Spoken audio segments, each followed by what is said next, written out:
నమస్కారం. మనం ఈరోజు ఈ భాగంలో 8వ తరగతి తెలుగు వాచకంలోని 5వ పాఠ్యాంశమైన శతక సుధ అనే పాఠ్యాంశంకి సంబంధించినటువంటి ప్రశ్నలు, ఆ ప్రశ్నలకు జవాబులు, పదజాలం, ఇతర అంశాలన్నీ ఈ భాగంలో నేర్చుకుందాం. మనం ఇప్పటివరకు 1 నుంచి 4 పాఠ్యాంశాలకు సంబంధించినటువంటి ప్రశ్న జవాబులన్నీ కూడా మనం నేర్చుకున్నాం. ఈరోజు 5వ పాఠ్యాంశానికి సంబంధించిన ప్రశ్న జవాబులు నేర్చుకున్నాం. ఈరోజు ఈ ప్రశ్న జవాబులు నేర్చుకునే ముందు ఒకసారి మా ఛానల్ స్క్రీన్ పైన చూపిస్తాను, చూడండి. వెల్కమ్ టు ఎస్ఎం తెలుగు పాఠశాల. మీరు యూట్యూబ్లో ఎస్ఎం తెలుగు పాఠశాల అనే పేరుతో సెర్చ్ చేసినట్లయితే అందులో మన ఛానల్ కనిపిస్తుంది. అందులో మేము అప్లోడ్ చేసినటువంటి వీడియోలన్నీ కూడా మీకు అందులో లభిస్తాయి. మీకు అవసరం ఉన్నటువంటి వీడియో చూడవచ్చు. కానీ మీరు ఛానల్ సబ్స్క్రైబ్ చేసుకున్నట్లయితే మేము తర్వాత అప్లోడ్ చేసినటువంటి వీడియోలకు సంబంధించిన నోటిఫికేషన్ వచ్చి మేము తర్వాత అప్లోడ్ చేసినటువంటి వీడియోలు మిస్ కాకుండా చూసే అవకాశం ఉంటుంది. కాబట్టి సబ్స్క్రైబ్ చేసుకుంటారని ఆశిస్తున్నాను. తర్వాత చూడండి, 8వ తరగతి 5వ పాఠం శతక సుధ, ప్రశ్నలు, జవాబులు, పదజాలం, ఈ పాఠ్యాంశానికి సంబంధించినటువంటి విషయాలు తర్వాత చూద్దాం. శతక సుధ, ఇందులో ఏం నేర్చుకోబోతున్నాం? మనం ప్రశ్నలు, జవాబులు, పదజాలం నేర్చుకోబోతున్నాం. ఓకేనా? తర్వాత చూడండి. మొట్టమొదటి అంశం ఏముంది ఇక్కడ? చదవండి, ఆలోచించి చెప్పండి. ఇక్కడ ఒక పద్యం ఇచ్చింది.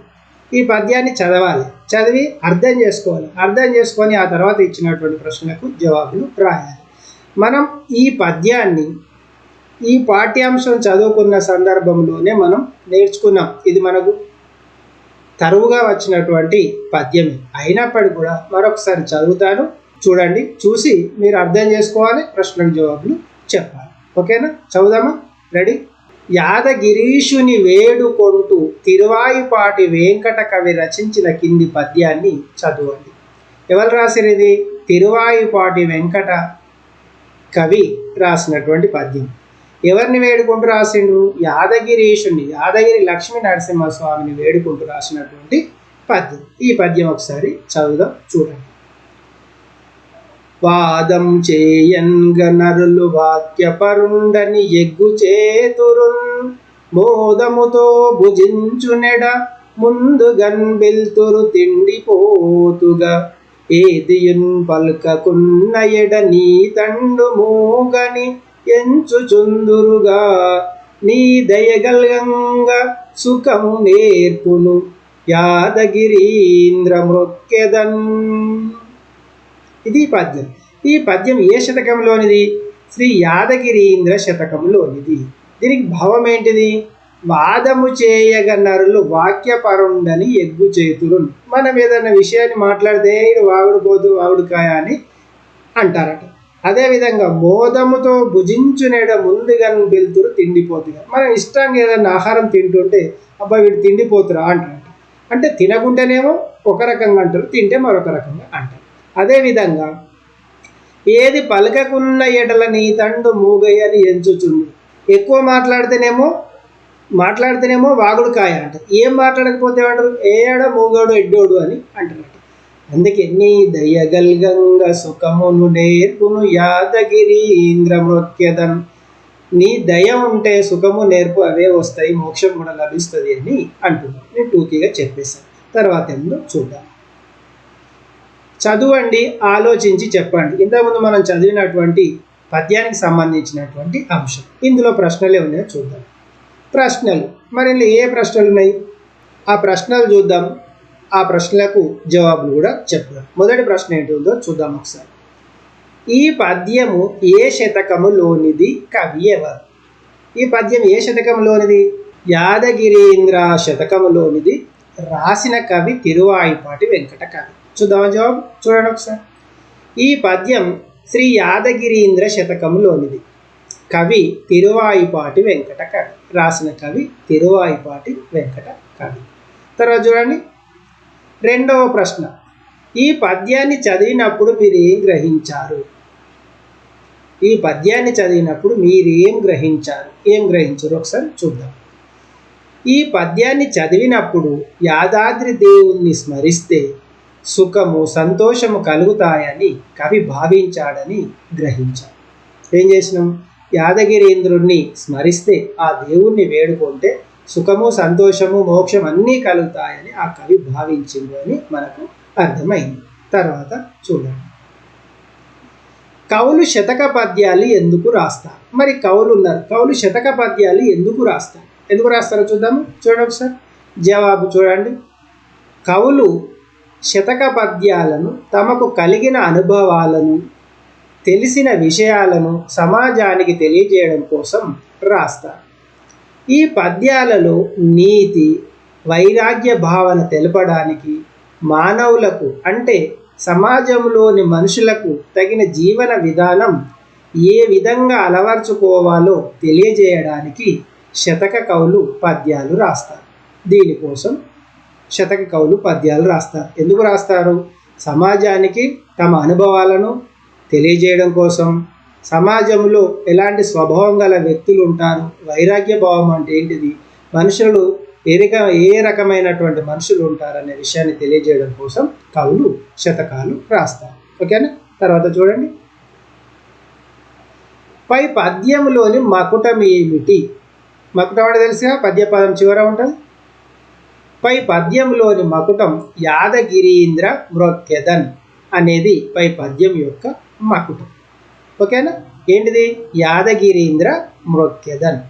తర్వాత మీకు తెలిసిన కొన్ని నీతి శతకాల మకుటాలను తెలపండి. శతకాలు అంటేనే నీతులు తెలియజేస్తాయి. మనం ఏ శతకం చూసినా అందులో ఏదో ఒక నీతిని తెలియజేసే విషయాలే ఉంటాయి. మరి మీకు తెలిసినటువంటి కొన్ని నీతి శతకాలలోని మకుటాలు అంటే తెలుసు కదా, అది చూద్దాం. సుమతి శతకములో మకుటం ఉంటుంది, సుమతి అని ఉంటుంది, సుమతి అని ఉంటుంది. దాశరథి శతకంలో దాశరథి కరుణా పయోనిధి అని ఉంటుంది. తర్వాత కుమార శతకంలో ఉంటుంది కుమార. భాస్కర శతకంలో భాస్కర. కుమారి శతకంలో కుమారి మొదలగునవి నీతి శతకాలు. ఇవి కొన్ని శతకాలు, వాటికి సంబంధించినటువంటి మకుటాలు. తర్వాత చూడండి, కవుల పరిచయాలు. కవుల పరిచయాలు అని ఎందుకు అంటున్నా అంటే ఈ పాఠ్యాంశంలో ఉన్నటువంటి 8 పద్యాలను 8 మంది కవులు రాసి వాళ్ళందరి గురించి కూడా తెలుసుకోవాలిగా. చూద్దాం. మరి మొదటి వాళ్ళు వస్తారు. కవి పేరు. ఈ కవి పేరు ఎవరు? మొదలు ఎవరు ఉన్నారు? బమ్మెర పోతన. బమ్మెర పోతన గురించి తెలుసుకుందాం. కాలము. ఏ కాలంలో జన్మించిండు, జీవించిండు? 15వ శతాబ్దంలో జీవించినటువంటి కవి. మరి ఇంకేమైనా విషయాలనే? జన్మస్థలం. మరి ఎక్కడ పుట్టిండు? వరంగల్ జిల్లా బమ్మెర గ్రామంలో జన్మించిండు. తర్వాత రచించిన శతకం. మరి ఏ శతకం రాసిండు? నారాయణ శతకం. తర్వాత చూడండి, ఇతర విషయాలు, ఇంకా ఇతర రచనలు. మరి ఇతర రచనలు ఇంకేమైనా ఉన్నాయా చూద్దాం ఒకసారి. ఆంధ్ర మహాభాగవతం, భోగిని దండకం, వీరభద్ర విజయం, ఇవి ఈయన రాసినటువంటి ఇతర రచనలు. తర్వాత చూడండి, శైలి. మరి ఏ విధంగా ఉంటుంది శైలి? శబ్దాలంకారం ప్రయోగించడంలో ప్రయోగించడంలో ఈయనది అందవేసిన చెయ్యి. చాలా గొప్పగా శబ్దాలంకారాలు ప్రయోగిస్తున్నాడు. మధురమైన శైలి పోతన గారి.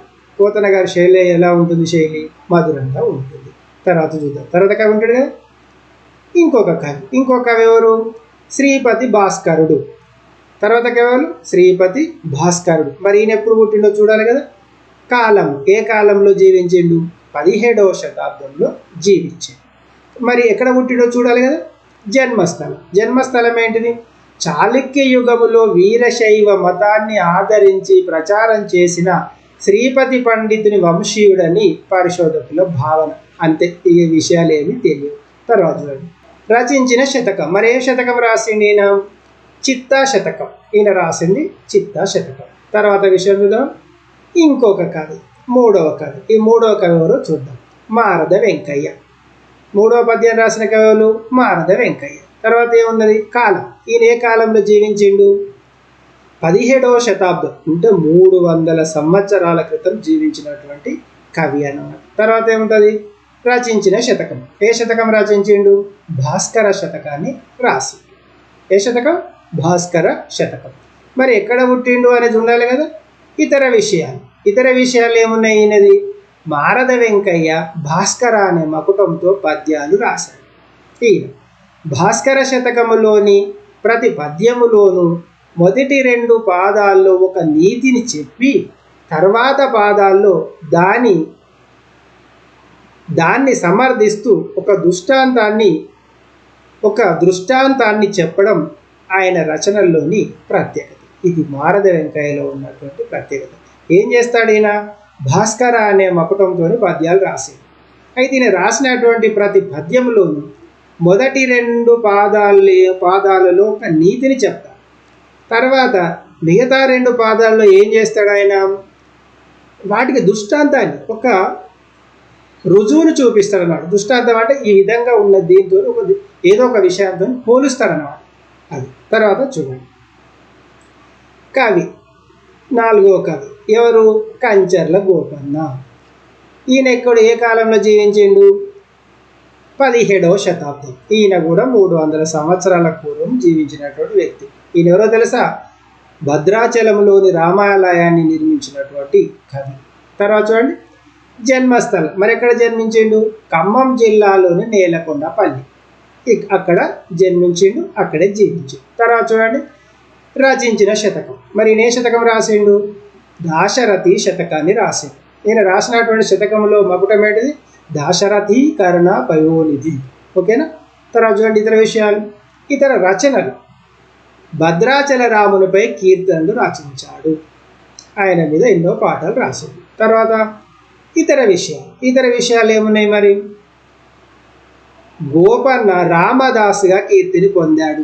భక్త రామదాసుగా కీర్తిని పొందాడు. దాశరథి కరుణాపయోనిధి అనే మకుటంతో పద్యాలను రాసిన గొప్ప భక్త కవి కంచర్ల గోపన్న. ఇది ఆయనకు సంబంధించినటువంటి విషయం. తర్వాత కవులు చూద్దాం. కాకుత్సం శేషప్ప కవి. ఎవరు? కాకుత్సం శేషప్ప కవి. మరి ఈయన కాలం చూద్దాం. ఏ కాలంలో జీవించింది? 18వ శతాబ్దం. ఈయన ఏ కాలంలో? 18వ శతాబ్దంలో జీవించినటువంటి కవి. తర్వాత ఏమున్నది? జన్మస్థలం. మరి ఎక్కడ పుట్టిండు? జగిత్యాల జిల్లా ధర్మాపురి గ్రామంలో జన్మించిండు. మరి ఇంకేమన్నా చేసిండా? రచించిన శతకం. మరి ఈయన ఏ శతకం రాసిండు? నరసింహ శతకాన్ని రాసిండు. ఓకేనా. తర్వాత ఇంకుంటాయి కదా ఇతర రచనలు. మరి ఇతర రచనలు ఏమున్నాయి? నృకేసరి శతకం, ధర్మాపురి రామాయణం. ఈయన రాసినటువంటి ఇతర రచన. మరి ఈయన గురించి ఇంకేమన్నా విషయాలు ఉన్నాయా? చూద్దాం ఒకసారి. ఇతర విషయాలు ఉన్నాయి. ఏమున్నాయి? దుష్ట సంహార నరసింహ దురిత దూర అనే మకుటంతో శతకం రాసిన కవి. ఈయన మృదంగం వాయించడంలో మంచి నేర్పరి, చాలా బాగా వాయిస్తాడట. తన జీవితాన్ని శ్రీ ధర్మాపురి నరసింహ స్వామికి అంకితం చేసిన గొప్ప కవి. ఇది ఆయనకు సంబంధించినటువంటి విషయాలు. తర్వాత చూడండి ఇంకొక కవి. ఈయనెవరు? పండిత రామసింహ కవి. ఇంకొక ఎవరు? పండిత రామసింహ కవి. మరి ఈయన ఎప్పుడు జన్మించాడు? కాలము 1856, 1963. అబ్బా, ఇటీవలి కాలానికి వచ్చినాం. మరి ఎక్కడ జన్మించిండు? జన్మస్థలం ఏంటిది? జగిత్యాల జిల్లాలోని జగిత్యాల మండలంలోని రాఘవపట్నం గ్రామంలో జన్మించిండు. ఓకేనా. తర్వాత చూడండి రచించిన శతకం. మరి ఏ శతకం రచించిండు? విశ్వకర్మ శతకాన్ని రాసిండు. ఇతర రచనలు మరి ఇంకేమైనా రాసిండా? చూద్దాం ఒకసారి. దుష్ట ప్రపంచ వర్ణన, కలియుగ వర్ణాశ్రమ ధర్మాలు, భజన కీర్తనలు. ఇవి ఈయన ఇతర రచన. ఇవి ఈయన యొక్క ఇతర రచన. తర్వాత చూడండి కవి పేరు. ఇంకొక కవి ఉన్నాడు. ఎవరు? మరింగంటి పురుషోత్తమాచారి. ఈయన ఎప్పుడు జన్మించిండు? మరి కాలము జననం 11 ఏప్రిల్ 1936. ఎప్పుడు? 11 ఏప్రిల్ 1936లో జన్మించిండు. మరి మరణించిండా ఉండో చూద్దాం. మరణించిండు. మరణం ఎప్పుడు? 9 జనవరి 2011. అబ్బా, మొన్న 2011 సంవత్సరంలో మరణించిండు. అంటే మీరు పుట్టిన తర్వాత. ఓకేనా. తర్వాత జన్మస్థలం. మరి ఎక్కడ జన్మించిండు? నల్లగొండ జిల్లా మునగాల మండలం నరసింహపురం అనే గ్రామంలో జన్మించిండు. మరి ఇంకా విషయం. రచించిన శతకం. ఏ శతకం రాసిండు? శ్రీ వెంకటేశ్వర శతకం. ఏ శతకం? శ్రీ వెంకటేశ్వర శతకం అనేది రాశాడు. తర్వాత చూడండి ఇతర రచన. మరి ఇది కాక ఇంకేమన్నా రాసిండా చూద్దాం. గోదాదేవి, యాదగిరి లక్ష్మీ నరసింహ శతకం, గోదావరి, సత్యవతి స్వాంతనం, మారుతి మొదలైనవి ఈయన ఇతర రచన. ఓకేనా? తర్వాత చూడండి ఇతర విషయాలు ఏమున్నాయి? విద్వత్ కవి, ఇది ఈయన యొక్క విషయాలు. ఓకేనా? తర్వాత చూడండి కవి పేరు. ఇంకొక కవి ఉన్నాడు, ఈయన ఎవరో చూద్దాం ఒకసారి. వెంకటరావు పంతులు. ఎవరు? వెంకటరావు పంతులు. మరి ఈయన ఎప్పుడు జన్మించాడో చూద్దాం. కాలము జననం 3 ఫిబ్రవరి 1937, 3వ తేదీ ఫిబ్రవరి నెల 1937 సంవత్సరంలో జన్మించింది. ఇంకా మరణం 26 ఆగస్టు 1994, ఈయన మరణించినటువంటి కాలం. ఎక్కడ జన్మించింది? జన్మస్థలం ఏంటిది? రంగారెడ్డి జిల్లాలోని శంకరపల్లి గ్రామంలో జన్మించింది.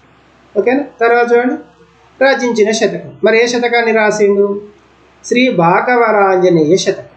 ఇంకేమైనా విషయాలను చూద్దాము. చూడండి ఒకసారి ఇతర రచనలు. మరి ఇంకా ఇతర రచనలు కూడా రాసినట్టు అవేంటివో చూద్దాం ఒకసారి. యక్షగానాలు, కీర్తనలు, గేయాలు. యక్షగానాలు రాసిండు, కీర్తనలు రాసిండు, గేయాలు రాసిండు. తర్వాత చూద్దాం ఇతర విషయాలు. ఈయనకు సంబంధించిన ఇంకేమైనా విషయాలను చూద్దాం. చూడండి ఒకసారి.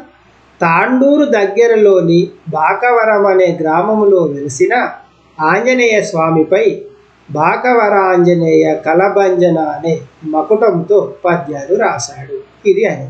ఇది బాకవరాంజనేయ, ఇది తమిళం. బాకవరాంజనేయ కలభంజన అనే మకుటంతో పద్యాలు రాసినటువంటి కవి వెంకటరావు పంతులు. ఓకేనా? తర్వాత చూడండి. ఓకే, 8 మంది కవుల గురించి నేర్చుకున్నాం. ఇప్పుడు పాఠ్యాంశం మధ్యలో బాక్స్ కొట్టిస్తారు చూడండి. ఆలోచించండి, చెప్పండి అని. మీకు సార్ పాఠం చెప్పేటప్పుడు కొన్ని పద్యాలు చెప్పిన తర్వాత ఈ ప్రశ్నకు జవాబు చెప్పండి నాన్న, చెప్పండి అమ్మా అని అడుగుతాడు సార్. మీరు ఏం చేస్తారు? కాసేపు ఆలోచిస్తారు. ఆలోచించి మీరు చెప్తారు, జవాబు చెప్తారు. మీకు జవాబులు చెప్పే తెలివితేటలు ఉన్నాయి, మీరు చెప్తారు.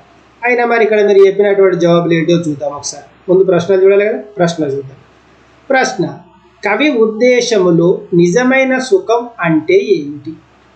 కవి ఉద్దేశంలో నిజమైనటువంటి సుఖం అంటే ఏమిటి? సుఖం అంటే ఏంటి? మీరు ఏం చెప్తారు?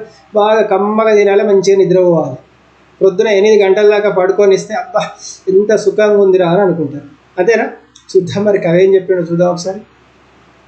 కవి ఉద్దేశములో శ్రీమన్నారాయణుని సాన్నిధ్యం చేరడమే నిజమైన సుఖమని కవి ఉద్దేశం. ఏంది? భగవంతుని యొక్క, శ్రీమన్నారాయణ యొక్క సాన్నిధ్యం అంటే వైకుంఠం చేరుకోవడమే నిజమైనటువంటి సుఖం అని కవి యొక్క భావన, ఆయన యొక్క ఉద్దేశం. ఎందుకు? అక్కడ చేరుకోవాలంటే ఏం చేయాలి? అన్ని మంచి పనులు చేయాలి, చెడ్డ పనులు చేయొద్దు. చెడ్డ పనులు చేయకుండా అన్ని మంచి పనులు చేస్తే అక్కడికి చేరుకుంటారు. తర్వాత చూడండి. వివేక ధనంగా కవి వేటిని పేర్కొన్నాడు? వివేక ధనం, వివేకమే ధనంగా కవిని వేటిని పేర్కొన్నాడు ఒకసారి చూద్దాం. వేదాలే వివేక ధనాలని కవి భావన. పేదవారి పట్ల దయ, నిత్యం సత్యవ్రతం, అగౌరవంగా ప్రవర్తించకపోవడం, అనవసర ప్రసంగాలు చేయకపోవడం, అందరితో స్నేహంగా ఉండడం మొదలైనవి సద్గుణ లక్షణాలని వివేకం అని కవి భావన. అవే సద్గుణ లక్షణాలు, అవే వివేకం. వివేక ధనం అంటే ఇవి కలిగి ఉండడం. ఏం చేయాలి? పేదవారికి దానం చేయాలి, వారి పట్ల దయ కలిగి ఉండాలి. నిత్యం సత్యవ్రతం అంటే అబద్ధం చెప్పకూడదు, అసత్యం పలకరాదు, గౌరవంగా ప్రవర్తించడం, ఇతరుల పట్ల గౌరవంగా ప్రవర్తించాలి, అనవసరంగా మాట్లాడకూడదు, అందరితో స్నేహంగా ఉండాలి. ఇవే సద్గుణ లక్షణాలు. ఇవన్నీ మీకు ఉన్నాయనుకుంటా? ఉన్నాయా? ఉన్నాయి. తర్వాత చూద్దాం. ఆలోచించండి, చెప్పండి 2 అంటే 2వ బాక్స్లో ఉన్నటువంటి ప్రశ్నలు అన్నమాట. ఇందులో మొదటి ప్రశ్న ఏంటో చూద్దాం ఒకసారి. ఎట్లాంటి చదువు వ్యర్థమని మీరు అనుకుంటున్నారు? ఎందుకు? మరి చదువులు చదువుతారు, అందరూ చదువుతారు. మరి ఎలాంటి చదువులు వ్యర్థమని మీరు అనుకుంటున్నారు? ఎందుకు? మీరు ఏమనుకుంటారు చెప్పన్న? ఉద్యోగం రాకపోతే చదువు వ్యర్థము అని అనుకుంటున్నారు. కరెక్టే కదా? కానీ ఇక్కడే ఉందో చూద్దాం ఒకసారి. ఏది ఇక్కడ చూడండి. విజ్ఞత, వివేకము లేని చదువు వ్యర్థమని మేము అనుకుంటున్నాం. ఉద్యోగం కాదు, ఇంకేం కాదు, విజ్ఞత, వివేకం ఇవి లేకపోతే ఆ చదువు వృధానే. ఎందుకు? ఎలాగైతే మంచి కూర వండి అందులో సరిపోయేంత ఉప్పు లేకపోతే అది రుచిగా ఉండదో, అలాగే విజ్ఞత వివేకము లేని చదువు ఎంత చదివినా కూడా పదువురు మెచ్చం. అంతే కదా? ఎందుకు? మంచి కూర అంటే అన్ని రకాల మసాలాలు వేసినావు, ఇక మొత్తం గుమాయించినావు, కానీ అందులో ఉప్పు వేయలేదు. అది ఎలా ఉంటుంది? చప్పగా ఉంటుంది. అందరు ఏమంటారు, ఉప్పు లేదు కూర మంచిగా లేదు అని అంటారు. అందుకే చూడు, ఉప్పు లేని కూర ఒప్పదు రుచులకు అని ఏమని చెప్పి అంటే ఇక్కడ ఏంది? ఉప్పు లేకపోతే ఎవరికి నచ్చదు. అదేవిధంగా ఎంత చదువుకున్నప్పుడు కూడా విజ్ఞత వివేకం లేకపోతే ఎవరు మెచ్చుకోరు. అలాంటి చదువులు వ్యర్థము, అలాంటి చదువులు వృధా అని కవి యొక్క ఉద్దేశం. మీరు అనుకున్నది కాదు. చూడండి, దీనికి ఒకటి తప్పు చెప్పారు కదా, నిజం చెప్పండి. అవును కదా?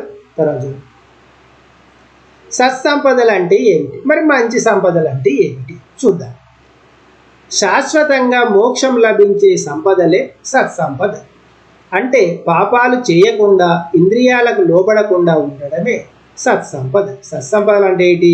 పాపాలు చేయకుండా ఉండడం, ఇంద్రియాలకు లోబడకుండా ఉండడం, అంటే మనసులో కలిగినటువంటి కోరికల కోసం విపరీతంగా ప్రవర్తించకపోవడమే నిజమైనటువంటి సత్సంపద, మంచి సంపదలు అని అర్థం. తర్వాత చూడండి, డబ్బు కూడబెట్టి దాన ధర్మం చేయని వాడిని తేనెటీగతో ఎందుకు పోల్చారు? ఏం చేసారు? తేనెటీగ కూర్చి తెరువరులకీయదా అనే పద్యపాదం ఉన్నది కదా మనకు పద్యాలలో. అది దాన ధర్మం లేక దాచి దాచి తిరులకు దొంగలకిత్తురు దుర్లపాలవును అనే ఒక పద్యం ఉన్నది చూడండి, ఆ పద్యం. మరి ఎందుకు? డబ్బు కూడబెట్టిన వారిని కూడబెట్టి దానం ధర్మాలు చేయకుండా ఉండేవారిని తేనెటీగతో పోల్చినాడు. ఎందుకు పోల్చిండు? ఒకసారి చూద్దాం. డబ్బులు కూడబెట్టి దాన ధర్మాలు చేయని వారిని తేనెటీగలతో ఎందుకు పోల్చాడంటే, తేనెటీగలు ఎంతో శ్రమపడి ఎంతో దూరం ప్రయాణించి తేనె సేకరించుకొని తీసుకువస్తాయి. ఏం చేస్తాయి? తేనెటీగలు చాలా దూరం తిరుగుతాయి, తిరిగి పువ్వులో ఉన్నటువంటి ఒక చిన్న అణువు తేనెని సేకరించి తీసుకొచ్చి తేనె పట్టులో దాస్తాయి. కానీ అవి తింటాయా? తినవు. చివరికి ఆ తేనెను బాటసార్లు అనుభవిస్తారు. చివరికి ఆ తేనె ఎవరి పాలు అవుతుంది? బాటసార్ల పాలు అవుతుంది. అలాగే పిసినారులు లక్షల డబ్బు కూడబెట్టి తాము అనుభవించరు, దాన ధర్మాలు చేయరు, భూమిలో పాతిపెట్టి మరే విధంగానో దాచిపెడతారు. భూమిలో పాతిపెట్టడం మరో విధంగా దాచిపెట్టడం చేస్తారు.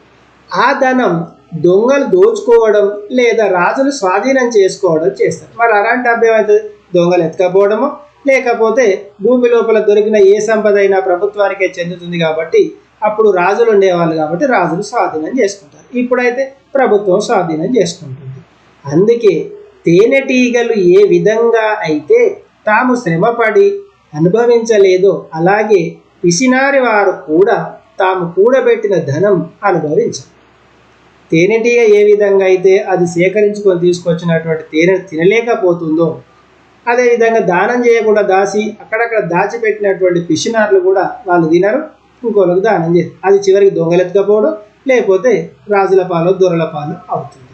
అందువలన కవి పిసినారులను తేనెటీగలతో పోల్చాడు. లోబిని పిసినారులు, లోబి అంటే పిసినారుని ఏం చేసిండు? తేనెటీగతో పోల్చాడు. నిజమే కదా? తర్వాత ఆలోచించండి, చెప్పండి. మూడో డబ్బాలో ఉన్నటువంటి ప్రశ్న ఇందులో ఏముందో చూద్దాం. మొదటి ప్రశ్న, మంచి మార్గంలో నడిచే ఆలోచనలు కలగకపోవడానికి కారణాలు ఏమి? మంచి మార్గంలో నడవాలనే ఆలోచనలు కలగకపోవడానికి కారణాలు ఏంటి? మనుషుల ఆలోచనలు ఎందుకు కలుగుతలేవు? ఒకసారి చూద్దాం. శరీరానికి మనసుకు కలిగిన నీచమైన కోరికల సుడిగుండాలలో మనుషులు మునిగి ఉక్కిరి బిక్కిరి అవుతున్నారు. అందుకే మంచి మార్గంలో నడవాలనే ఆలోచనలు మానవులకు కలగడం లేదు. ఎందుకంటే మనుషుల మనసులలో శరీరాలకు కావలసినటువంటి నీచమైనటువంటి కోరికల కోసం పాటలాడుతున్నారు. ఆ కోరికల సుడిగుండాలలో మునిగి ఉక్కిరి బిక్కిరి అవుతున్నారు. అందువలన మంచి మార్గంలో నడవాలనే ఆలోచనే వాళ్ళకు రావడం లేదు. వాళ్ళు ఏమనుకుంటున్నారు? మేము అనుభవించే సుఖాలు ఇంకెవరు అనుభవించడం లేదని భ్రమపడుతున్నారు. అదొక భ్రమ మాత్రమే. మరి నిజమైనటువంటి సుఖం ఏంటిది? శ్రీమన్నారాయణుని సాన్నిధ్యానికి చేరడమే నిజమైనటువంటి సుఖం. ఓకేనా? తర్వాత చూడండి. చెప్పుట చేయుటేకమై నడవడం అంటే ఏమిటి? చెప్పుట చేయుట ఏకమై నడవటం అంటే ఏమిటి? చెప్పాలి, చేయాలి, రెండు ఏకం కావాలి అంటే ఏంటిది? ఒకసారి చూద్దాం. సమాజంలోని మనుషులు సాధారణంగా చెప్పేదొకటి చేసేదొకటిగా ఉంటాయి. మస్తు ఉంటారు మనుషులు, చాలా మంది ఉంటారు. ఏం చేస్తారు? వాళ్ళు మనకో రకంగా చెప్తారు, వాళ్ళ రకంగా చేస్తారు. వాళ్ళు ఏమని చెప్తారట? ఇతరులకు మాత్రం నీతులు చెప్తారు, మస్తు నీతులు చెప్తారు, కానీ ఎవరు ఆచరించరు. కానీ వారు పాటించరు. పాటిస్తారా? పాటించరు.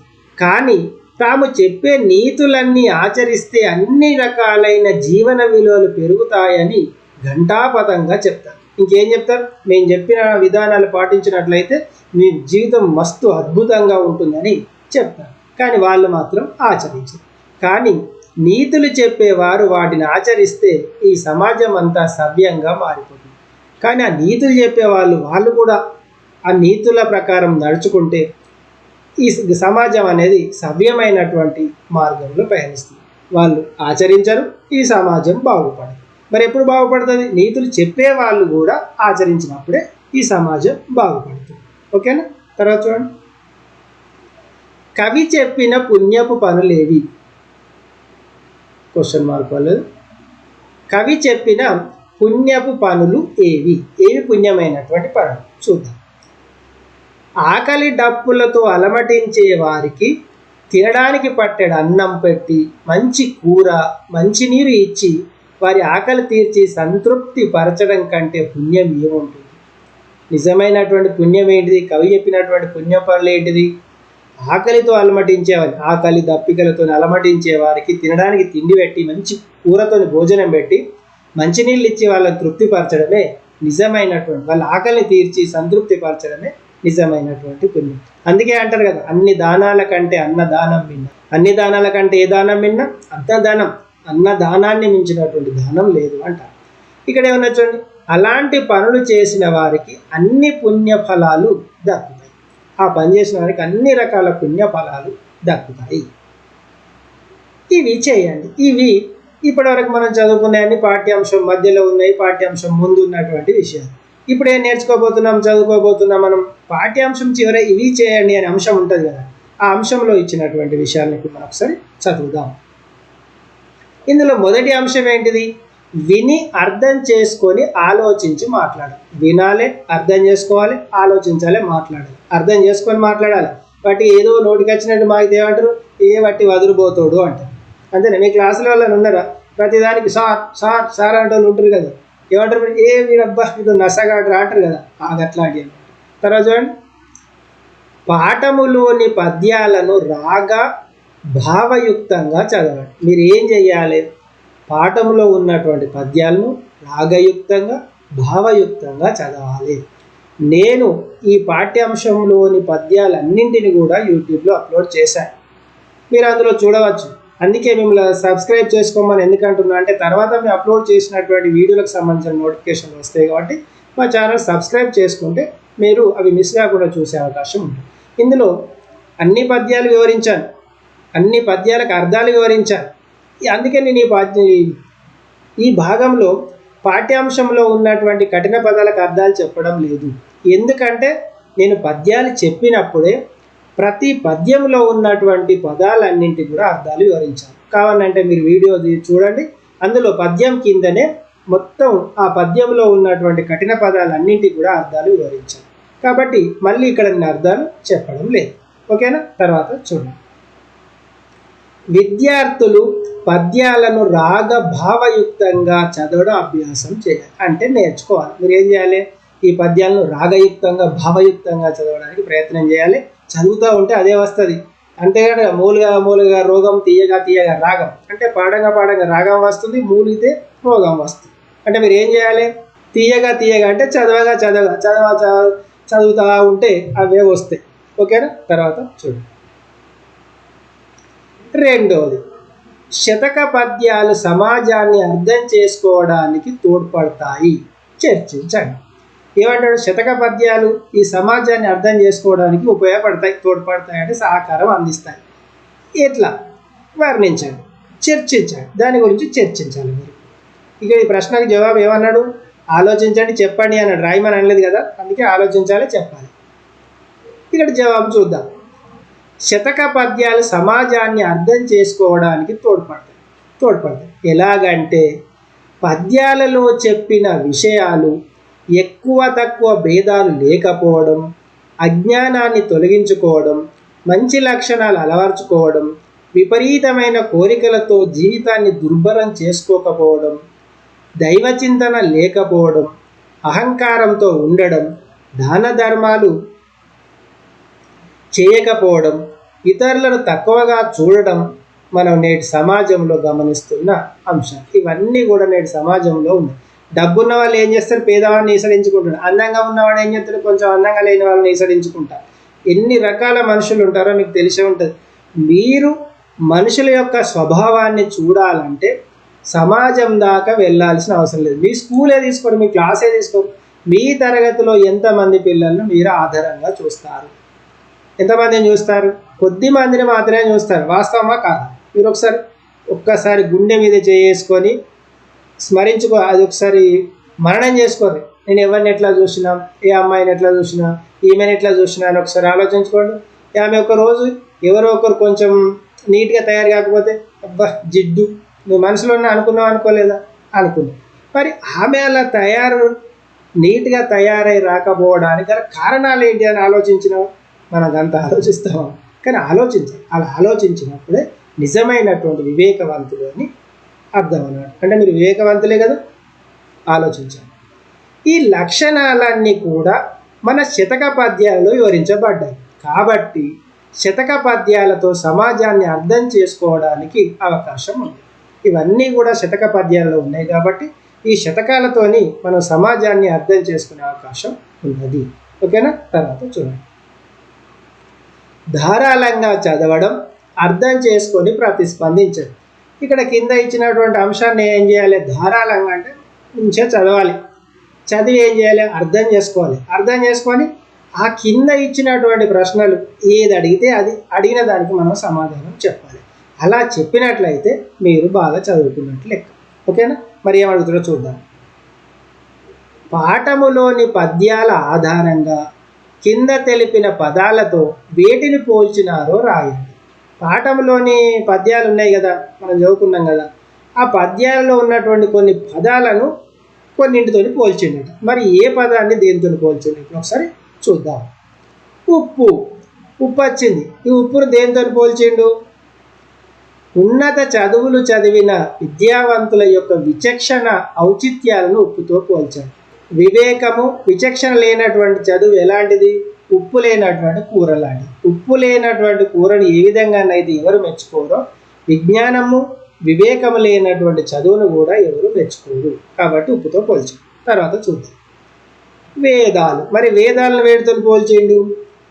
మానవులు దాన ధర్మాలు చేయడం, నీచమైన కోరికలు లేకపోవడం, పరస్పరం స్నేహభావంతో మెలగడం, ఎక్కువ తక్కువ భేదాలు లేకపోవడం అనే సద్గుణాలతో వేదాలను పోల్చారు. వేదాలు అపౌరుషయ అంటే అందులో పౌరుషమైనటువంటి విషయాలు ఏముంటాయట, అంటే మంచి విషయాలే ఉంటాయి. అందుకే వేదాలను, ఇవి లేని వాళ్ళను వేదాలతో పోల్చారు. తర్వాత చూడండి. సుడిగుండాలు. సుడిగుండాలు ఏంటి? నీచమైన అసంఖ్యాకమైన కోరికలు. ఏంటి మనం చదువుకున్నాగా, మానవుడు నీచమైనటువంటి క్షణికమైనటువంటి కోరికలతోని జీవితాన్ని కోరికలలో కూరుకుపోయి ఉక్కిరి బిక్కిరి అవుతున్నాడని మనం చదువుకున్నాం కదా. ఇది అదే అన్నమాట. అంటే విపరీతమైనటువంటి కోరికలు, నీచమైనటువంటి కోరికలు, క్షణకాలం సుఖం కోసం కలిగే కోరికలు, వీటి వల్ల మనుషుల జీవితాలు ఉక్కిరి బిక్కిరి అయిపోతుంది. ఆ కోరికల సుడిగుండాలలో మనుషులు కొట్టుమిట్టాడుతున్నారు, ఉక్కిరి బిక్కిరి అయిపోతున్నారు. ఓకేనా? తర్వాత చూడండి. ఇంకా రెండవది, ఇలా రెండవది.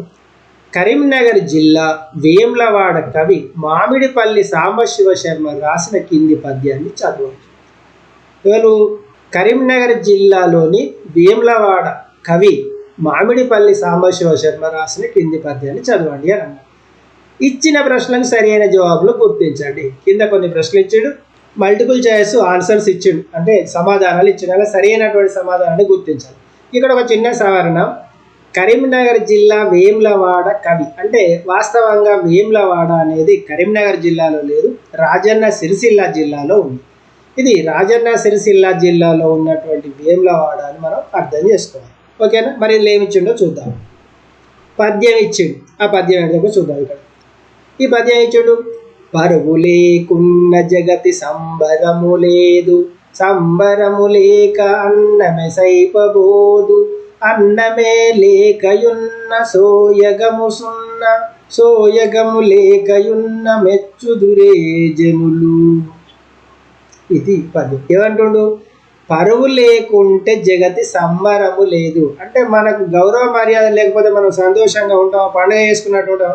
నిన్న వల్ల తిడితే నువ్వు నవ్వుతావు, పండుగ చేసుకుంటావు. పొగిడితే లోపల లోపల సంతోషం ఉంటుంది. అదే పండుగ, పరువే పండుగ, సంబరం. సంబరం లేకపోతే అన్నం సైపోదు. నీ మనసు బాగాలేనప్పుడు నువ్వు తినగలుగుతావు, ఏం తినబుద్ధి అయితే లేదు అంటే. అదే అన్నమే లేకపోతే సోయగం లేదు. నువ్వు అన్నం తినకపోతే నువ్వు ఆరోగ్యంగా ఉంటావా, అందంగా ఉంటావా? ఉండలేదు. అంటే సున్నా, ఆరోగ్యంగా లేవు కాబట్టి నువ్వు అందం కూడా సున్నా. మరి సోయగం లేకపోతే మెచ్చుదిరే జనులు, అందవిహీనంగా ఉన్న వాళ్ళను జనులు మెచ్చుతారా? అంటే నేను ఎవరిని తక్కువ చేయడం లేదు, జనుల్లో ఉన్నటువంటి స్వభావాన్ని చెప్తుంది. మెచ్చారు కదా, అది అన్నట్టు. ఇది పద్యం యొక్క భావం. మరి ఏమడిగిందో చూద్దాం. ప్రశ్నలు, ఇందులో కొన్ని ప్రశ్నలు అడిగింది. దేనికి సంబంధించి? ఇప్పుడు మనం చదివినటువంటి పద్యానికి సంబంధించినటువంటి కొన్ని ప్రశ్నలు అడిగింది, చూద్దాం. అందంగా ఉండాలంటే ఇది అవసరం. ఏం అవసరం అందంగా ఉండాలంటే? అన్నమేనా? చూద్దాం. ఏమేమి ఇచ్చిండు? ఏ నగలు, బి రంగు, సి అన్నము, డి వస్త్రాలు. మనం ఏముంటే అందంగా ఉంటాం అనుకుంటున్నాం? ఏముంటే అందంగా ఉంటారనుకున్నాం మనం? ఇప్పుడు చూద్దాం. అన్నమే కదా జవాబు. ఏంటిది? సి అన్నం. అన్నం ఉంటేనే అందంగా ఉంటాం. ఓకేనా? తర్వాత చూడండి. పరువు అంటే ఏమిటి? అర్థం. పరువు అంటే అర్థం. ఇందులో ఆప్షన్ చూద్దాం. ఏ ధనం, బి గౌరవం, సి పండుగ, డి ప్రాణం. ఏమని చెప్పాను మీకు? బి ఏంటిది? గౌరవం. పరువు అంటే గౌరవం. గౌరవం లేకపోతే ఏమన్నా ఏం లేదు కదా. అట్లా. తర్వాత చూద్దాం. ఇంకొక ప్రశ్న. సంతోషంగా లేకపోవడం వల్ల సహించనిది ఏది? అన్నమే కదా. ఇక్కడ చూడండి. అన్నము, చదువు, ప్రార్థన, భక్తి. జవాబు ఏంటిది? ఏ. ఏ అంటే అన్నం. అన్నము లేకపోవడం వల్ల, సంతోషంగా లేకపోవడం వల్ల అన్నం అనేది సహించదు. అంటే రుచిగా అనిపించదు, తినాలనిపించదు. ఓకేనా? తర్వాత చూడండి. ఈ జనులు మెచ్చుకొనటానికి ఒక కారణం ఏంటిది? సోయగమా? దుర్మార్గం, దుర్మార్గులను మెచ్చుకుంటారా? కోపం, కోపంలో మెచ్చుకుంటారా? ద్వేషం, ద్వేషంలో మెచ్చుకుంటారా? మెచ్చుకోరు. ఎవరు మెచ్చుకుంటారు? సోయగం అంటే అందం, అందం ఉన్న వాళ్ళని మెచ్చుకుంటారు. డి అంటే అందం, సోయగం. సోయగం ఉన్న వాళ్ళను మెచ్చుకుంటారు. తర్వాత చూడండి. ప్రపంచంలో ప్రతి మనిషికి ఉండవలసినది ఏముండాలి? చూద్దాం. పరువు, సంబరం, అన్నం, పైవన్నీ. ఏముండాలి? మీరు ఆన్సర్ ఏమనుకుంటారు చెప్పన్నా? పైవన్నీ అనుకుంటారు. అంతేనా? చూద్దాం. ఏ పరువు ఉండాలి. ప్రతి మనిషికి ఏముండాలి? పరువు ఉండాలి. ప్రాణం పోయినా పర్వాలేదు కానీ పరువు పోవద్దు.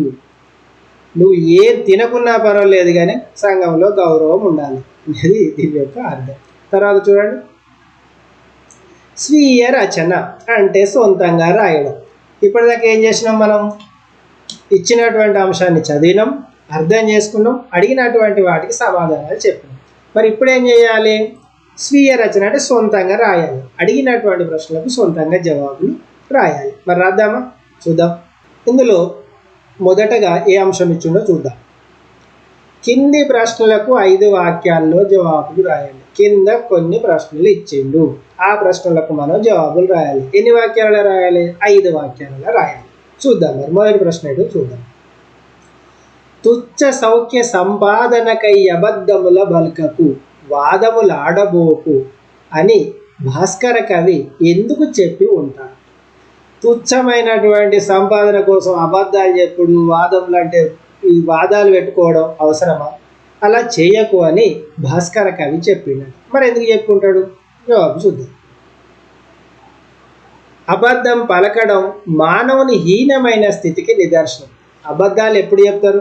మానవుడు పూర్తిగా దిగజారిపోయిండు, ఇక వానికి బతికే దుర్భరం అనిపించినటువంటి పరిస్థితుల్లో వాడిని బతికేంటిది అని అనిపించే పరిస్థితికి దిగజారిపోయినట్టే అబద్ధాలు చెప్పడం వల్ల. మీరు కూడా అబద్ధాలు చెప్పకండి.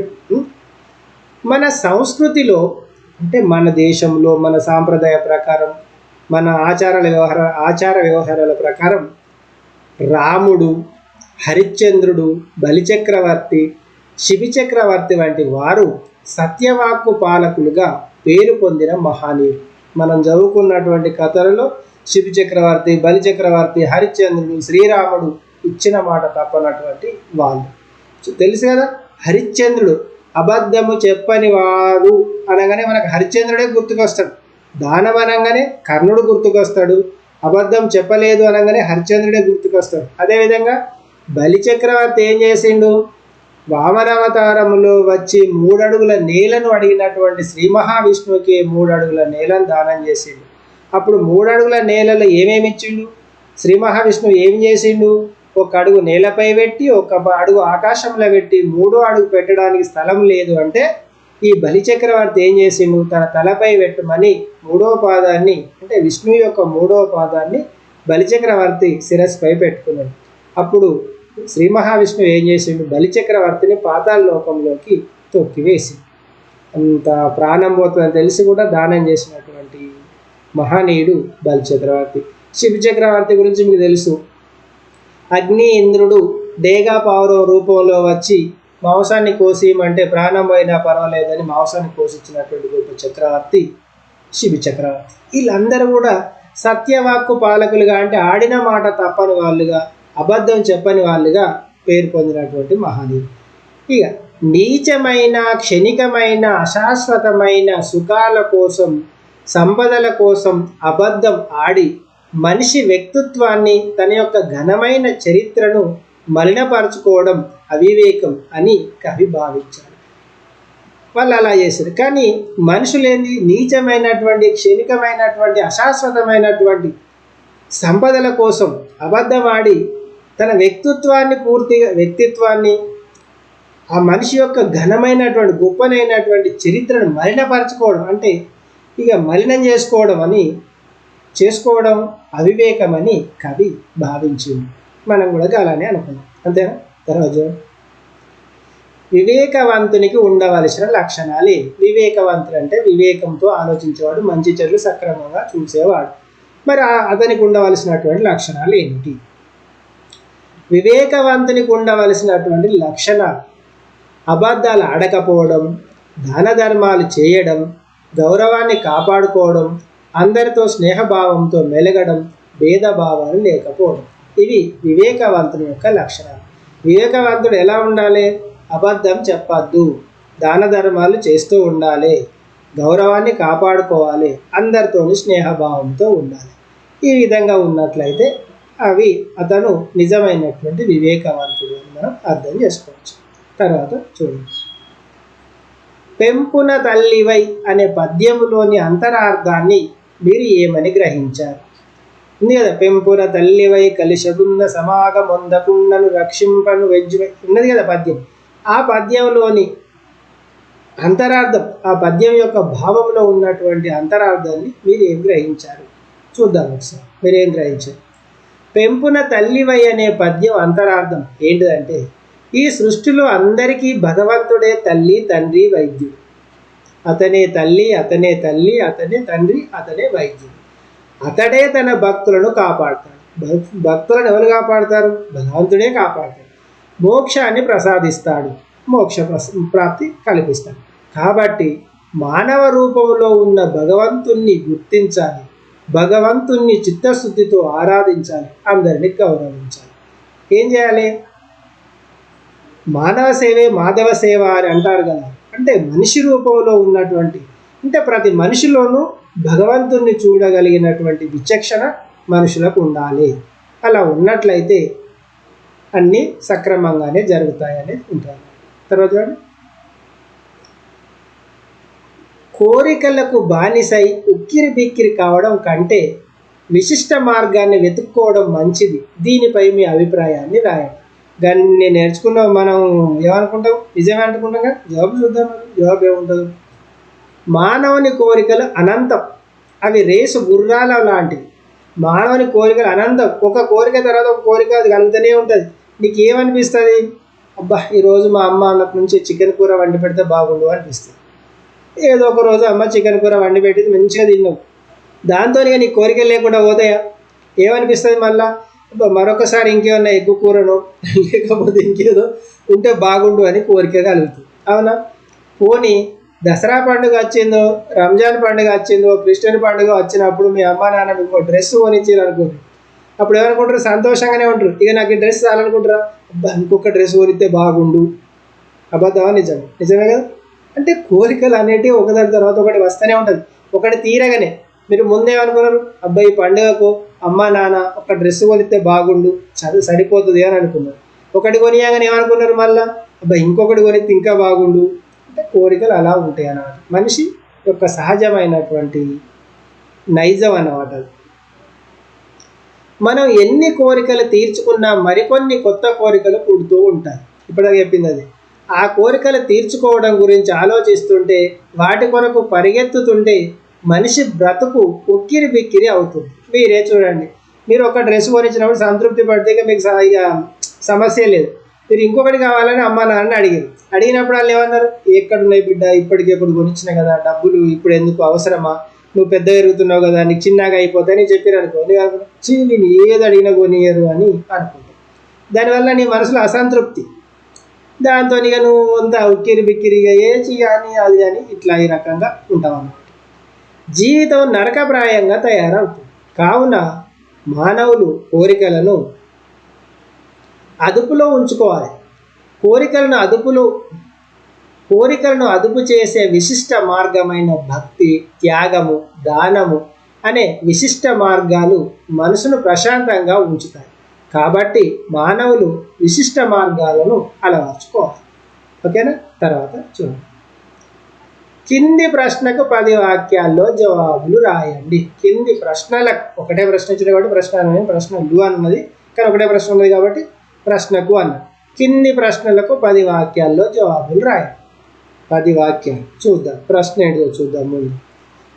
శతక కవులు ఈ విధమైన పద్యాలను ఎందుకు రాసి ఉంటారో కారణాలు రాయండి. శతక కవులు ఈ పద్యాలను ఎందుకు రాసి ఉంటారో కారణాలు రాయండి. చూద్దాం మరేమో కారణం. శతక కవులు శతక పద్యాలు రాయడానికి కారణాలు: 1. సమాజంలో జరుగుతున్న విషయాలను ప్రజలకు తెలియజేయడం. 2. నిత్య జీవిత అనుభవాలను తెలియజేయడం. 3. సమాజంలో మనుషుల స్వభావాలను తెలియజేయడం. 4. సమాజంలో పాటించవలసిన నీతి నియమాలు, ధర్మం వంటివి ఏ విధంగా మనిషి ఉన్నతికి ఉపయోగపడతాయో తెలియజేయడం. నీచమైన క్షణికమైన కోరికలకు దూరంగా ఉండడం వలన మనిషికి కలిగే మానసిక ప్రశాంతత ఎలాంటిదో తెలియజేయడం. ప్రజలు నిత్య జీవితంలో ఎలా నడుచుకోవాలి అనే విధి విధానాలను తెలియజేయడం. భక్తి భావం మానసిక ప్రశాంతతకి ఎలా పనికి వస్తుందో తెలియజేయడం మొదలైనవి. ఈ విధంగా ఇన్ని విషయాలు అందులో ఉన్నాయి. ఓకేనా? తర్వాత చూడండి, సృజనాత్మకత ప్రశంస.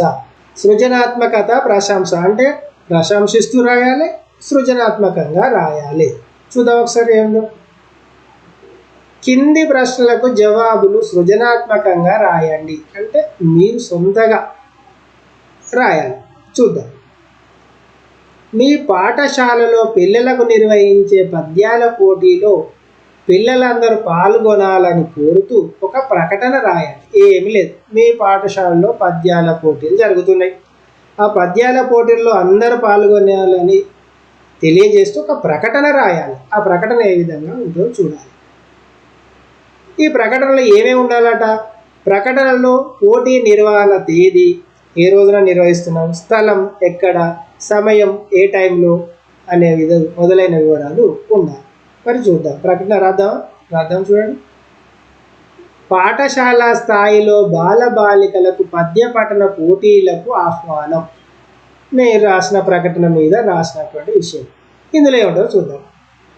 మన పాఠశాలలో ఎలా మన పాఠశాలలో చదువుతున్న బాలబాలికలకు తెలియజేయ ప్రధాన విషయం, మన పాఠశాలలో తెలుగు భాషా దినోత్సవం సందర్భముగా పాఠశాల స్థాయిలో విద్యార్థులకు తెలుగు భాష పట్ల అభిమానాన్ని, అభిరుచిని పెంచేందుకు మన పాఠశాల స్థాయిలో తెలుగు పద్య పఠన పోటీలు నిర్వహిస్తున్నాం.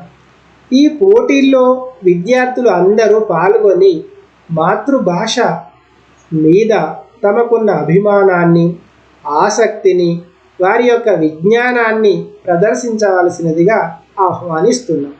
ఇక్కడ చిన్నది దినోత్సవం ఇది వాడాలి, ఆహ్వానిస్తున్నాం. ఇక్కడికి రాసినాం. తర్వాత ఏం చేస్తున్నాం అర్థం చెప్పాలి, మళ్ళీ అర్థమైంది కదా. పోటీలు నిర్వహించే విభాగాలు, అది మన పాఠశాలలో ఏం చేస్తున్నాం, తెలుగు భాషా దినోత్సవం సందర్భంగా విద్యార్థులకు పద్య పఠన పోటీలు, పద్యాలు చదివే పోటీలు నిర్వహిస్తున్నాం.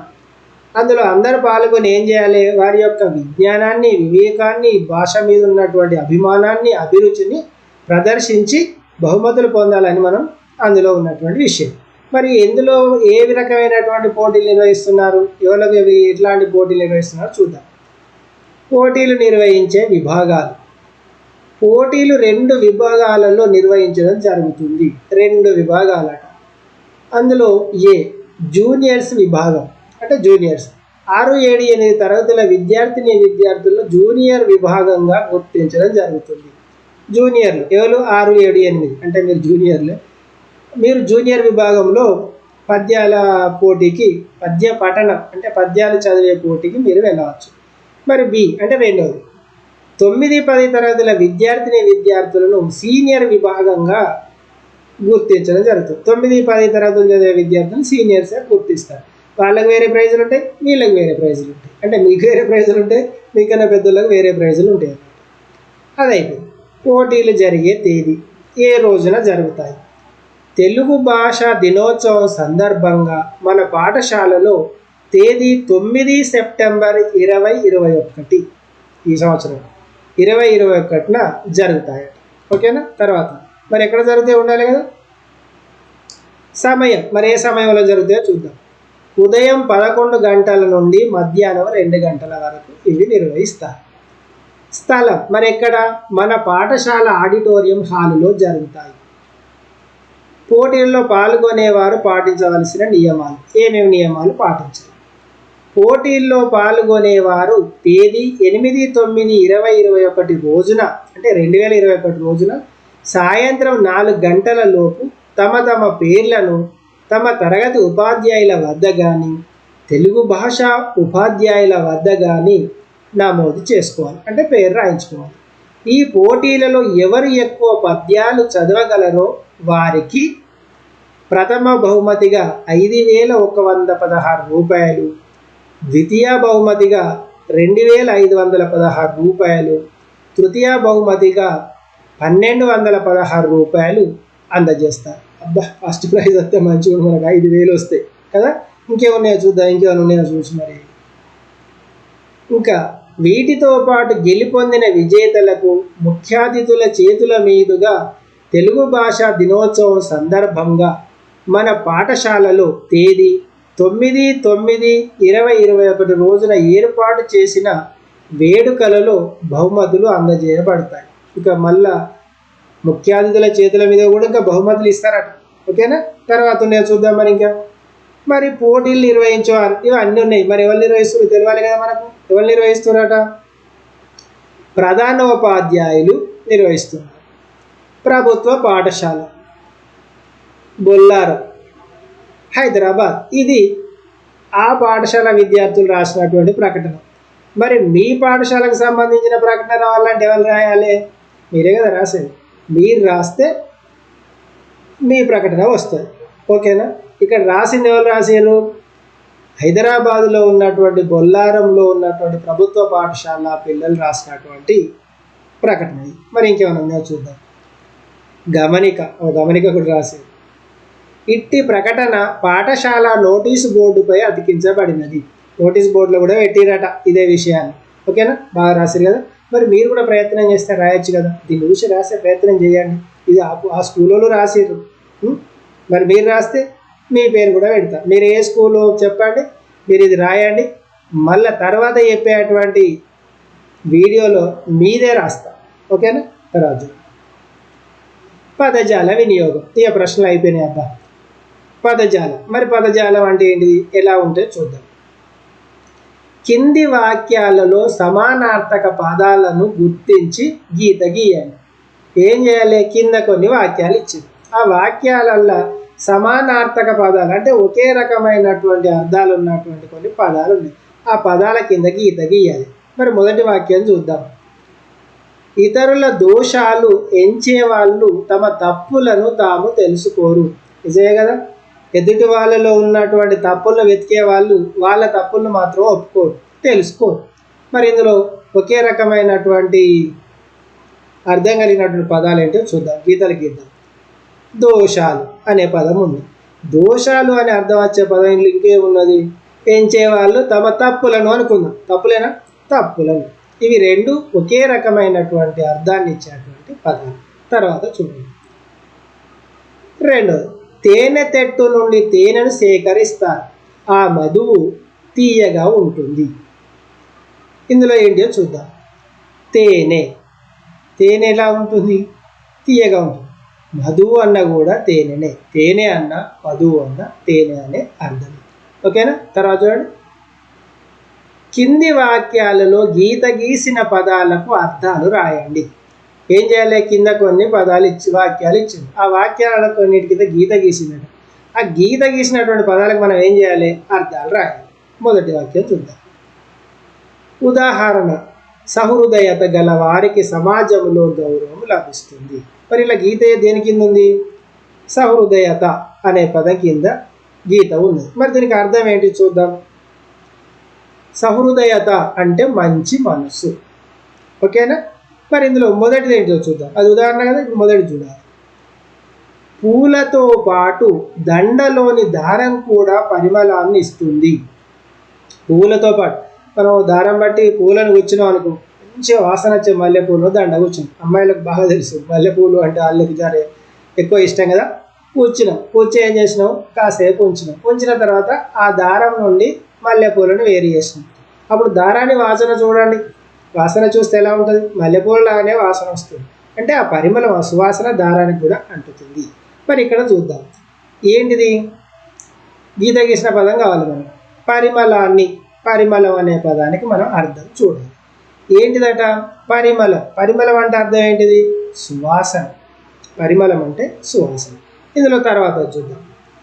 సజ్జనులతో మైత్రి ఎప్పటికీ సంతోషాన్ని ఇస్తుంది. ఇందులో గీత దేనికి ముందు చూద్దాం. మైత్రి, మైత్రి అనే పదం కింద గీత ఉంది. మరి ఈ గీత గీసినటువంటి పదానికి అర్థం ఏంటిది, మైత్రి. మైత్రి అనే పదానికి అర్థం ఏంటిది, స్నేహం. మైత్రి అంటే స్నేహం. తర్వాత చూడండి. కింద ఇవ్వబడిన పదాలలో ప్రకృతుల కంటే ప్రకృతి పదాలకు వికృతులు, వికృతి పదాలకు ప్రకృతులు రాయాలి. ఓకేనా. మరి చూద్దాం. ఇప్పుడు ఒక పట్టికనే రాద్దాం. ప్రకృతి, వికృతి. మరి ఏమి ఇచ్చిండో చూద్దాం. గుణం, గుణం అనేది ప్రకృతి. మరి వికృతి ఏంటిది, గుణం. ఓకేనా. తర్వాత చూద్దాం. దోషం, ఇదేంటిది, వికృతి. మరి దీని ప్రకృతి ఏంటిది, దోషం. తర్వాత చూద్దాం. సుఖం అనేది ప్రకృతి. మరి వికృతి ఏంటిది, సుఖం. అదేమో సుఖం, ఇదేమో సుఖం. తర్వాత పుణ్యం, వికృతి. దీనికి ప్రకృతి ఏంటిది, పుణ్యం. తర్వాత చూడండి. అగ్ని, ప్రకృతి. దీనికి వికృతి ఏంటిది, అగ్గి. తర్వాత వికృతి, వెజ్జు అనేది వికృతి. మరి దీని ప్రకృతి ఏంటిది, వైద్యుడు. మంచిగా ఉంది. తర్వాత ధర్మం, ప్రకృతి. దమ్మం, వికృతి. ఇవి ప్రకృతులు, వికృతి. ఓకేనా. తర్వాత చూడండి. భాషను గురించి తెలుసుకుందాం. ఇక భాషను గురించి తెలుసుకుందాం. ఇప్పటివరకు ప్రశ్న జవాబులు తెలుసుకున్నాం, అవన్నీ తెలుసుకున్నా. భాషను గురించి తెలుసుకుందాం. కింది పదాలను విడదీసి సంధి పేరు రాయండి. కింద కొన్ని పదాలు ఇచ్చిండు. ఆ పదాలను ఏం చేయాలి, విడదీయాలి. విడదీసి ఏం చేయాలి, సంధి పేరు రాయాలి. ఓకేనా, చూద్దాం.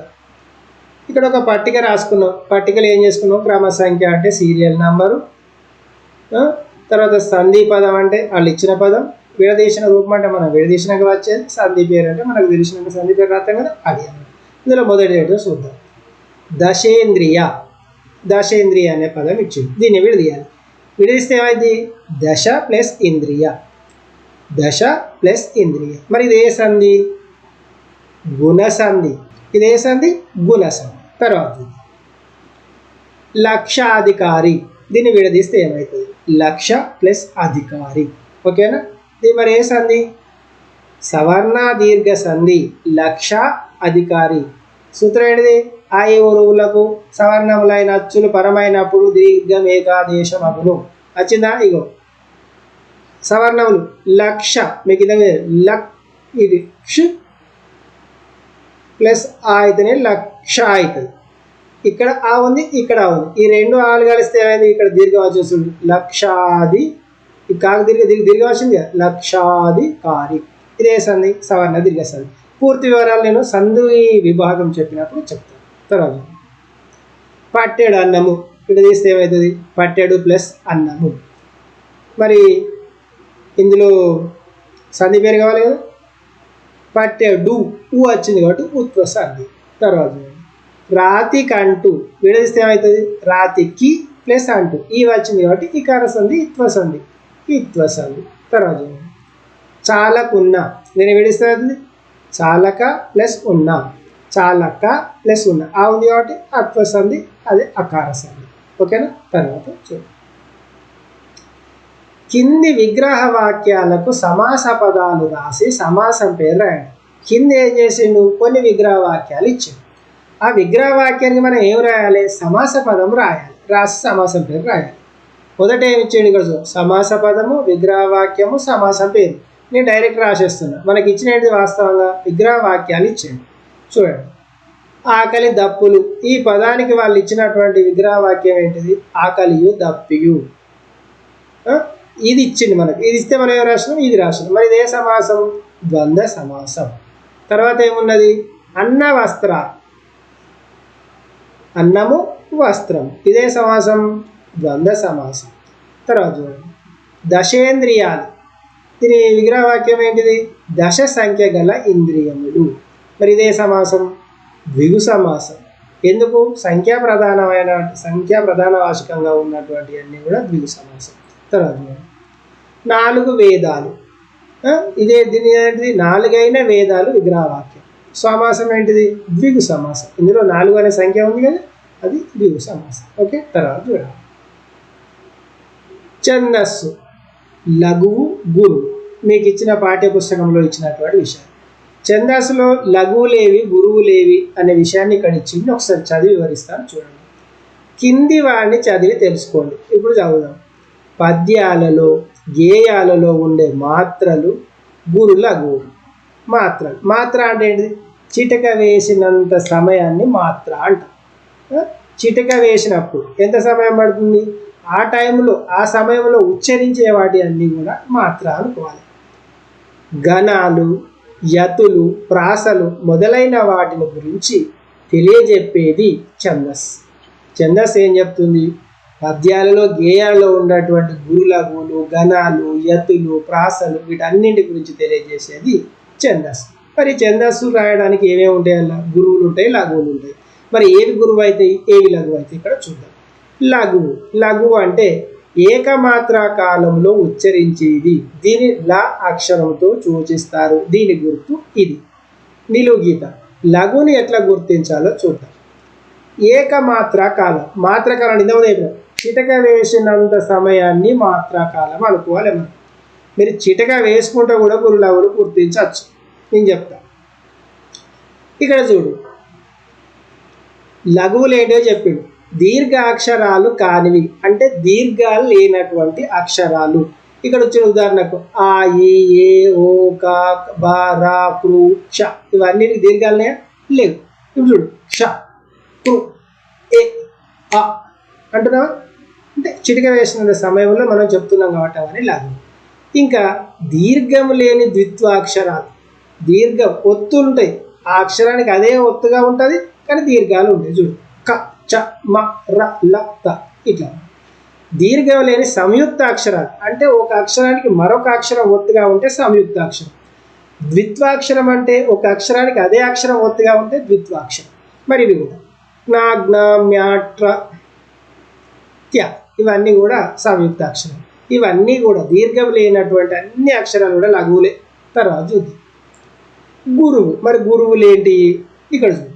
2 మాత్రల కాలములో ఉచ్చరించేది, దీన్ని గా అనే అక్షరంతో సూచిస్తారు. దీని గుర్తు యు ఆకారంలో ఉంటున్నాడు. గురువులను ఎట్లా గుర్తించాలో చూద్దాం. మరి గురువులను ఎట్లా గుర్తించాలో చూద్దాం. సింపుల్, 2 చుక్కలేసినంత సమయంలో ఉచ్చరించేది గురువు. దీర్ఘాక్షరాలు ఆ ఈ ఊ ఏ ఓ టైం చేసుకుంటుంది కదా. అదేవిధంగా దే తే రి. ఐ ఆవులతో కూడిన అల్లులు గై రై నౌ తౌ ఇవన్నీ ఔత్వం ఐత్వములతో కలిగినటువంటి అక్షరాలన్నీ కూడా గురువులే. సున్నాతో కూడి ఉన్న అక్షరాలు, సున్నా కలిసి ఉంటాయి కదా, అం చం ఇం కం మం. అక్షరం పక్కన సున్నా ఉంటే సున్నా ఉన్న అక్షరం కలిపి ఒకే అక్షరంగా గుర్తించాలి, అది గురువు అవుతుంది. విసర్గతో కూడిన అక్షరాలు, విసర్గ అంటే తెలుసు కదా, కం కహ, కహ అంటాం కదా, అది విసర్గ. ఇక్కడ చూడండి కహ మహ యహ వహ షహ ఇవి అన్నీ కూడా గురువులు. పొల్లుతో కూడిన అక్షరాలు, పొల్లు హల్లుతో కూడిన అక్షరాలు. పొల్లు హల్లు, పొల్లు అంటే అక్షరం సగం రాదు చూడు. ఇప్పుడు రవీందర్ ఉన్నది, రవీందర్ రు అని రాస్తున్నాం, మనం రాస్తున్నాం. ఏం రాస్తున్నాం? రవీందర్ రాస్తున్నాం. రవీందర్ దరు అనేది ఉన్నది ఇక్కడ. ఇక్కడ ఇది దర్, ఇది ఎలా దరు? రవీందర్ల రవీందర్. ఇది ఒక అక్షరం, ఇవి 2 కలిపి ఒక అక్షరం, ఇవి 2 కలిపి కూడా ఒకటే అక్షరం. సగం అక్షరాన్ని ఒక అక్షరంగా గుర్తించద్దు. ఈ నకారం ఉన్నటువంటి అన్ని అక్షరాలు కూడా పొల్లు, నకార పొల్లు ఉన్నటువంటి అక్షరాలన్నీ కూడా దానికన్నా ముందున్న అక్షరంతో కలిపి గుర్తించాలి. ఇక్కడ అదే ఇచ్చాడు చూడండి, కన్ నిన్ దుర్ విత్. తర్వాత ద్విత్వాక్షరాలకు ముందున్న అక్షరం, ఇది ఒక్కటి. ద్విత్వాక్షరాలు అంటే ఒక అక్షరానికి అదే అక్షరం వస్తున్న అక్షరానికన్నా ముందున్న అక్షరాలన్నీ కూడా గురువులు. ఇక్కడ చూడండి అక్క కక్క వస్తుంది, ఇవి 2 ద్విత్వాక్షరం. ద్విత్వాక్షరం కాబట్టి దీనికి ముందున్నది ఏంటిది? ఆ. ఈ ఆ అనేది గురువు, ఈ మాత్రం లఘువు. ఇట్లే అన్నీ అన్నమాట. సంయుక్త అక్షరాలకు ముందున్న అక్షరాలు ద్విత్వాక్షరం, సంయుక్తాక్షరం. సంయుక్తాక్షరం అని చెప్పినా కదా, ఒక అక్షరానికి వేరొక అక్షరం ఒత్తుగా రావడాన్ని సంయుక్తాక్షరం అంటారు. అట్లాంటి అక్షరాలకు ముందున్న అక్షరాలు అవి కావు, వాటికి దీర్ఘాలు ఉంటే గురువులు అవుతాయి, వాటికి దీర్ఘాలు లేకపోతే వాటికన్నా ముందున్న అక్షరాలు గురువులు అవుతాయి. ఒకటి పద్మ, రిక్త, చోట్ల, దివ్య, కావ్య, రవ్య అన్నీ కూడా వాటికి ముందు ఉన్నటువంటి అక్షరాలే గురువులు. తర్వాత కింది పదాలకు గురులఘులు గుర్తించాలి. ఇవన్నీ మనం చదువుకున్నాం. ఇప్పుడు గురులఘులు అయిపోయి మరి కింది పదాలకు గురులఘులు గుర్తించాలి. పదాలు చూద్దాం. ముందు ఇన్ని పదాలు ఇచ్చారు. మరి పదాలల్లా ఒక్కొక్క అక్షరం ఏంటో మీరు చెప్పాలి. ఇక్కడ చిక్కని ఉన్నది. మనం ఇంతకుముందు ఏం చదువుకున్నాం? ఇది లఘువే అని చదువుకున్నాం. లఘువేనా? కాదు, గురువు. ఎందుకు గురువు? సంయుక్త అక్షరానికంటే ముందున్న అక్షరం కాబట్టి గురువు. ఈ సంయుక్త అక్షరానికి దీర్ఘం లేదు కాబట్టి ఇది లఘువే, ఇది కూడా లఘువే. దీర్ఘ అక్షరాలన్నీ కూడా గురువులు. పాకు దీర్ఘం ఉంది కదా, మరి ఇదేంటిది? లఘువు. ఐత్వం ఔత్వములతో కూడిన అక్షరాలు కూడా గురువులే కదా, గురువు. ఇదన్నీ ఒకటే అక్షరం ఉంది అంటే అన్ని లఘువులే, దానికి దీర్ఘాలు లేవు, మొత్తులు లేవు, సున్నాలు లేవు. మరి ఇక్కడ చూద్దాం. చెం అంటే చే కింద సున్నా ఉంది కాబట్టి ఇది గురువు. దీనికి ఏమి లేదు కాబట్టి లఘువు. ఇది కూడా ఒక్కటి అక్షరం కాబట్టి లఘువు. ఈ పాకంలో పాకు దీర్ఘం ఉంది కాబట్టి ఏవాలి? గురువు. కా లఘువు. ము అనేది దీర్ఘం లేదు కదా, లఘువు. పంచధరల పం సున్నాతో కూడిన అక్షరం గురువు అని చెప్పుకున్నాం కదా, గురువులు. చావ్ అవుతుంది లఘువు. మరి దాకు దీర్ఘం ఉంది ఏమవుతుంది? గురువు అవుతుంది. మరి రావట్టేది ఏమవుతుంది? లఘువు అవుతుంది. ఇది ము, ఇది 2 రకాల గురువు అవుతుంది. సంయుక్త అక్షరానికన్నా ముందున్నది, మళ్ళీ ఆల్రెడీ ఇక్కడ ము కూడా దీర్ఘం ఉంది కాబట్టి గురువు. ఇది లఘువు, ఇది లఘువు. ఇక్కడ రెండు అక్షరాలు కూడా సున్నాతో కూడి ఉన్నాయి కాబట్టి గురువు గురువు. మరి ఇక్కడ చూడండి పు వట్టిదే ఉంది కానీ ఇది సంయుక్త అక్షరానికంటే ముందున్న అక్షరం కాబట్టి ఇది ఏమవుతుంది గురువు అవుతుంది. మరి ఇది ఏమవుతుంది లఘు అవుతుంది. పొల్లు హల్లుతో కూడిన అక్షరం రెండు కలిపి ఒకటేసారి సింపుల్గా నేను చెప్పిన కదా ఏకమాత్ర కాలములో ఉచ్చరించే అక్షరాలన్నీ లఘు, ద్విమాత్ర కాలములో ఉచ్చరించే అక్షరాలన్నీ గురువు. ఇది ము అంటే ఒకసారి అయిపోతుంది, ముల్ అంటే దుర్గం అవుతుంది కదా, ముల్ రెండు చిటికలు వేయచ్చు కదా కాబట్టి అది ఏమవుతుంది గురువు అవుతుంది గురువు. ఇక ఇది నమో నమః నా లఘువే, మోకు దీర్ఘం ఉంది కాబట్టి గురువు, ఇది నా ఒకటే ఉంది కాబట్టి లఘు, విసర్గతో కూడింది కాబట్టి ఇది గురువు. రై ఐత్వం ఉన్నది కాబట్టి గురువు, ఇది వట్టిదే కాబట్టి లఘు, ఇది లఘు.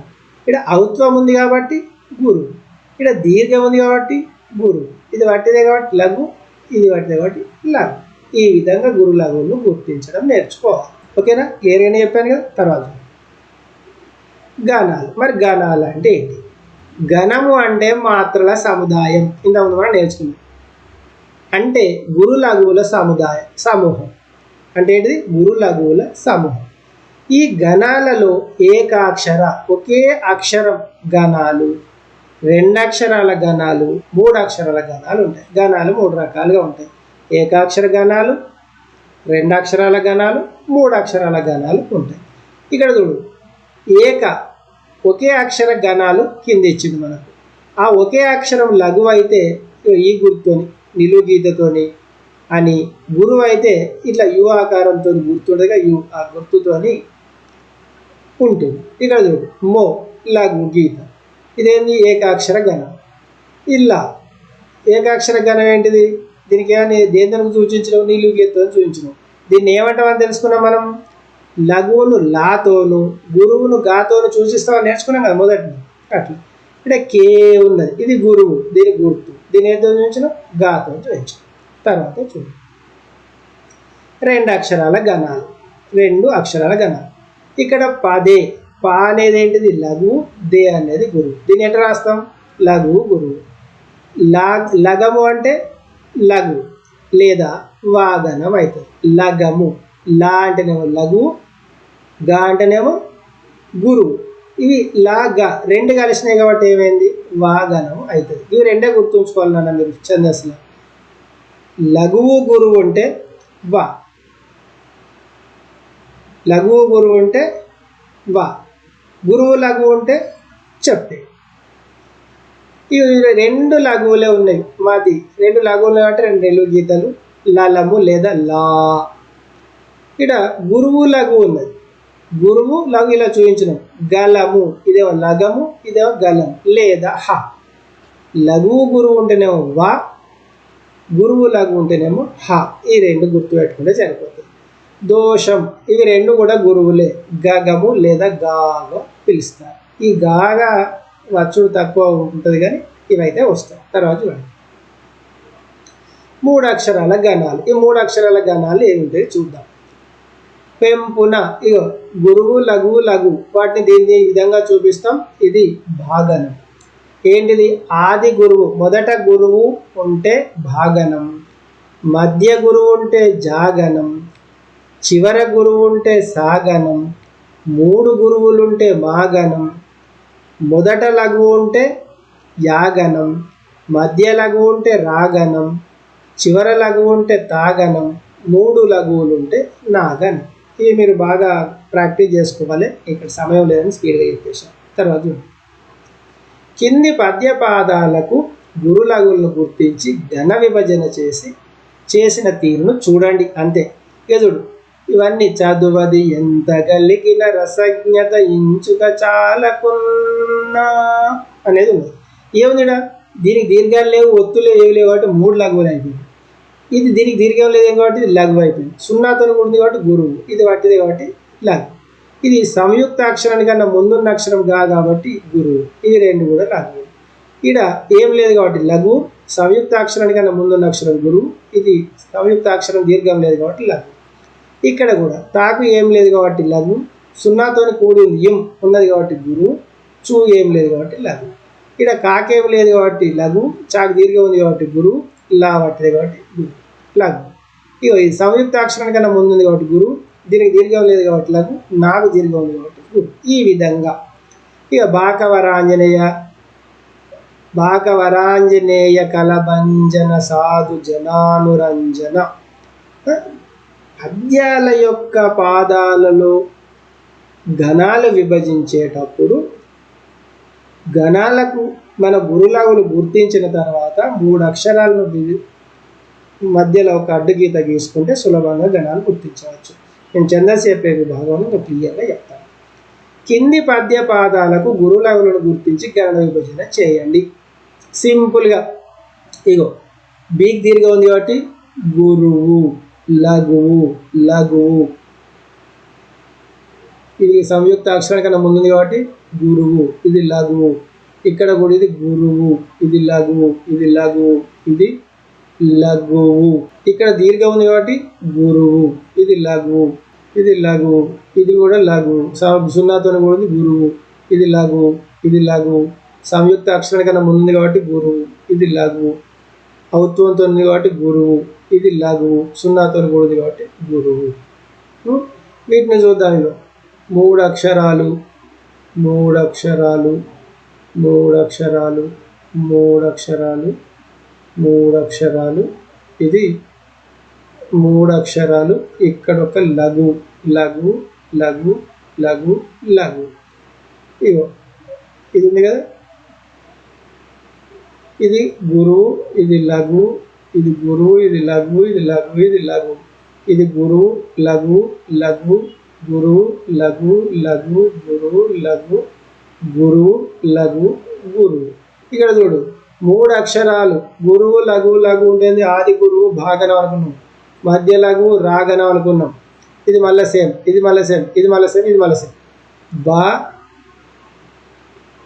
రా నా లఘు ఉంది కదా, నా బా బా రా వ, ఇది బా బరాన భబరవ. ఇది ఇందులో ఉన్నటువంటి గణం. తర్వాత ఛందస్సులు క్లియర్గా చెప్తాను, బాగా లేట్ అయింది. భాషా కార్యకలాపాలు ప్రాజెక్టు పని. భాషా కార్యకలాపాలు ప్రాజెక్టు పని చూద్దాం. ప్రాజెక్టు పని చూద్దాం. కింది తరగతుల్లో ఇచ్చిన శతక పద్యాల ఆధారంగా ఆ శతకాల పేర్లు, వాటిని